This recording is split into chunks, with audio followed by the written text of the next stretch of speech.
I didn't have my cell phone and I was trying to crawl, but then I was so weak, my legs would not work at all, would not help me. Animal lovers, welcome back to Rescued by a Dog, the podcast about dogs that have actually saved their owners' lives. I'm Laura, host of the podcast, and once again, I'd like to ask for your help if you love this podcast as much as I do. Can you give $5 to help keep Rescued by a Dog going?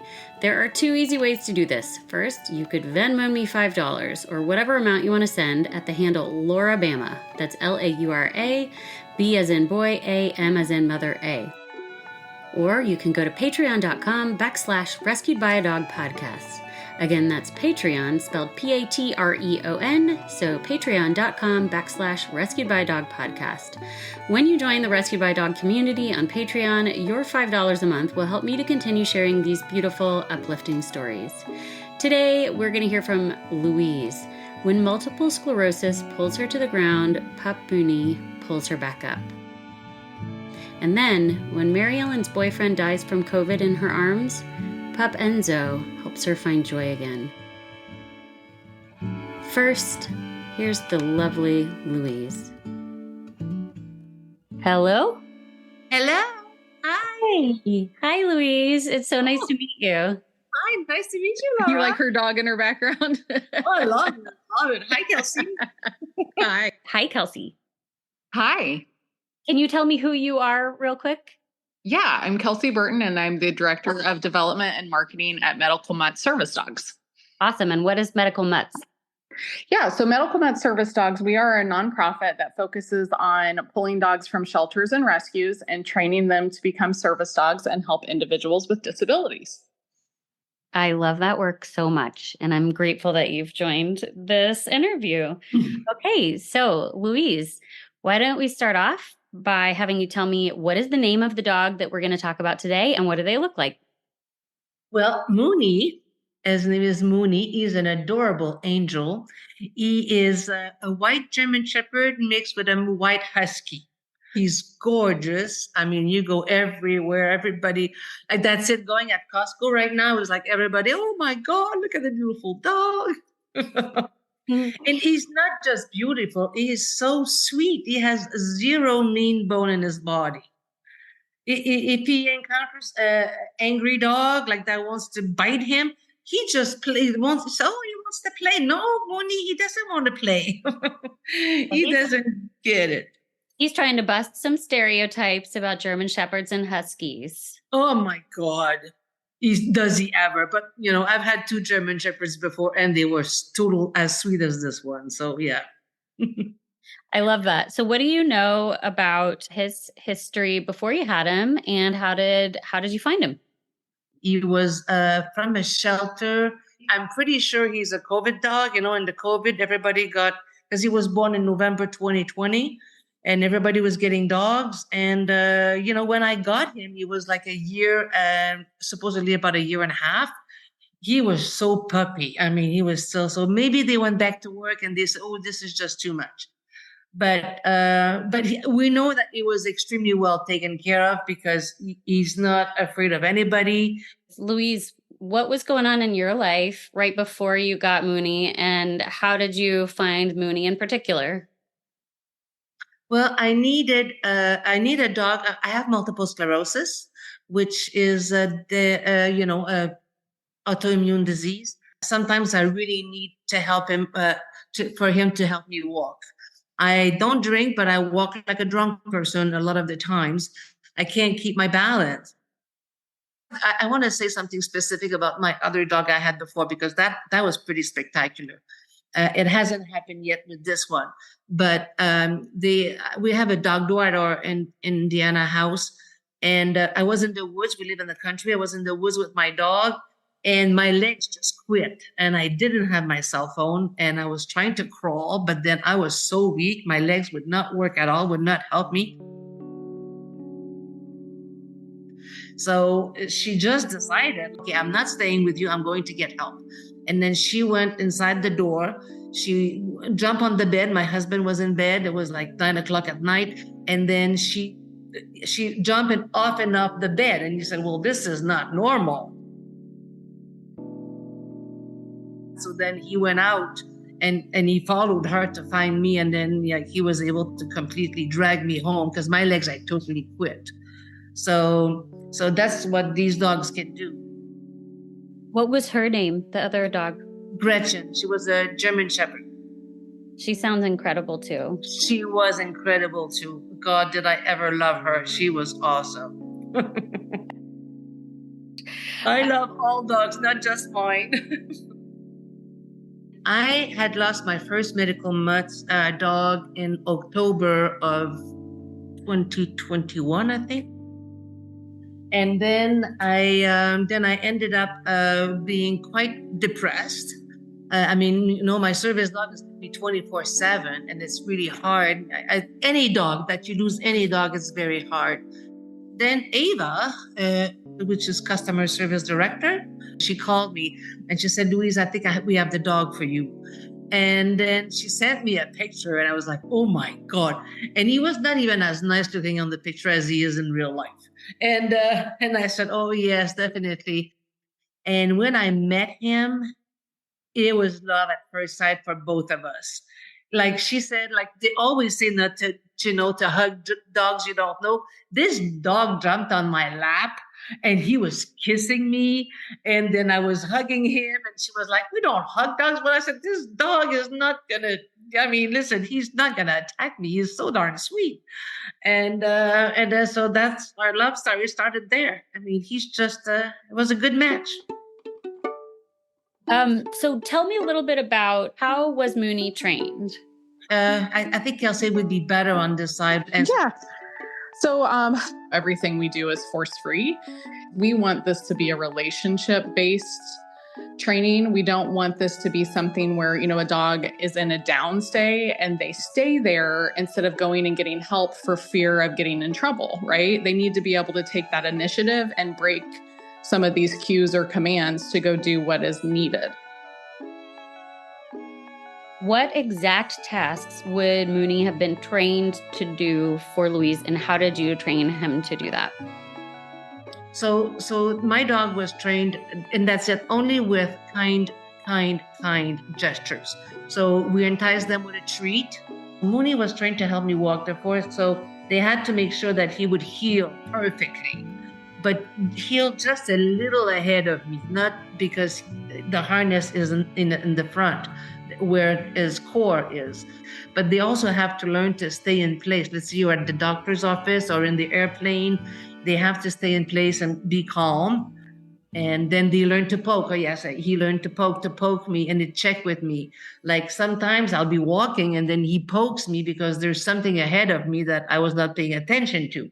And then he's my little engine to go upstairs or a little or a hill. He just helps me up, and then he can go get help if my husband, if my legs quit all of a sudden, because unfortunately it does happen once in a while. He's also a good moral support, and also it forces me to get up in the morning because it's not always easy with multiple sclerosis to get up in the morning.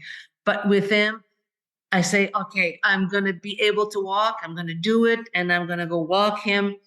And it usually takes a little bit for my legs to keep going, but then with his help, then I can go and walk him and enjoy the day. His gentle spirit is just like, well, I've had it for 14 months now, and I look at him, I turn around, it's like, oh my God, that dog is gorgeous. But not just gorgeous, he's just so kind and gentle, and he loves everybody. Do clients of medical mutts pay for these dogs? So service dogs cost a lot of money to place and train and all of that. And since we're pulling shelter dogs as well, we also have to take care of their vetting, their medical, and we house them. And if they don't work out, about 1 in 3 dogs will become a service dog. The other ones we adopt out to good homes. So that means we can invest quite a bit of money in a dog and realize, maybe they have something medical, or maybe just their temperament isn't quite right for this. So it's very comparable, the cost that we have to charge the client as any of those other service dog organizations that use breeder dogs. But what we get to give our client is, this amazing gift that they're saving the life of a rescue dog. These dogs live the best lives. People think, oh, service dogs, they're working all the time.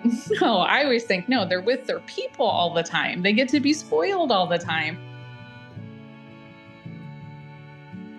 In May, June, we went to Alaska in an RV trip, and all of a sudden I started having an episode. My legs were really weak, and it happens in a split second. So that's why the dog has to be with me all the time. And he knows. I don't know how he knows, but he knows when it's time to walk slow or not. I was several days that I had a hard time walking, but we had to walk. We're on a trip, and some of it were on a ferry for 3 days. And so he helped me go to the restaurant because there was no room service there.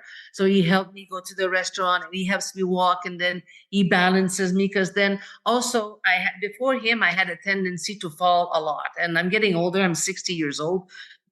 Falling is not a good plan. We know that. And then I was always bruised, and I broke some bones here and there. But if I had not had Moonie, we would have stopped the trip. What is a cute or funny thing that he does to show you that he loves you? Okay. Well, he does a lot of stuff, but he comes like right now. Okay, like now my husband is back, and then he was told, look at him. He's in the window right now. He's waiting for me. But let's see. I'll open the door. He's so cute. Come say hello to Laura. Up. And then he looks at me in the eye, and he's just like staring at me. And then he comes and like comes to me, and then he puts his head like that on me, like he rubs his head on me, and then he kisses me. And then anyways, he's just adorable. He shows me he's so enthusiastic when he's with me. Yeah. That's so cute. I love the stare into the eyes. My husband calls that heart bubbles. Like when my dogs stare at me that way, he says he can see the heart bubbles flowing out of their eyes. That's exactly right. That's a good thing. I love that saying. He saves me by being him and bringing joy in my life. Like even the days you have an illness, the days it's not funny, it's hard. There are days that are not easy. And then like when you have several days in a row, I am a very positive person and a happy person. But when it's like a week, 2 weeks, you're in bed and you have a hard time doing anything by yourself, you get down. Let's face it. But he brings me the joy to pep me back up. I'm sorry to say, but there's no human that can do that for me. When we spent the winters in Panama City Beach, and one time we were on the beach together, and then I allowed him. Because we're alone on the beach early in the morning. There was nobody, and then I was throwing the ball at him for him to go get the ball, and then all of a sudden, like he comes, and then he decides, I'm staying with you. Like you can throw the ball, but I'm not going anywhere. I'm just staying with you. And then he was just like, if I threw the ball, he was just like putting himself in front of me and just rubbing me on my legs. And he was just loving on me. Oh, it was just so darn cute. It's adorable. He was going around like twisting his body and his tail. His tail is like the helicopter tail. Like, oh my God, I'm so happy. He takes our shoes. He doesn't chew them. He just changed them place. He'll take a shoe, he'll bring it into the bedroom, he'll take it into the living room. We have no idea why. He doesn't chew them. He just moves them around. So when you go to get out, all our shoes are at the door. It's like, okay, I'm missing a shoe. So now we have to look all over the house to see where the other shoe is. If he could understand human English, what would you like to say to him? Oh my God. I would like to say to him that he's an angel that comes to, I know not everybody believes in God, but I believe in a bigger source, and he comes directly from there. And that I would like to thank him for his help and support and love. Definitely. What do you think Moonie would say to you if he could speak to you? I think he would say thank you for the good life you provide me with. And I think he would say that he'd rather be with me because sometimes, because I'm 60 years old and I'm sick, sometimes I wonder, like, oh my God, would it be better with a younger person that likes to go jogging or something? And then I think he would say, no, I'd rather be with you. I love him so much. It's unbelievable. The love I have for him is unconditional. Even like, I don't know, he doesn't misbehave often, but if he does, it's like, oh, no problem. There's no problem.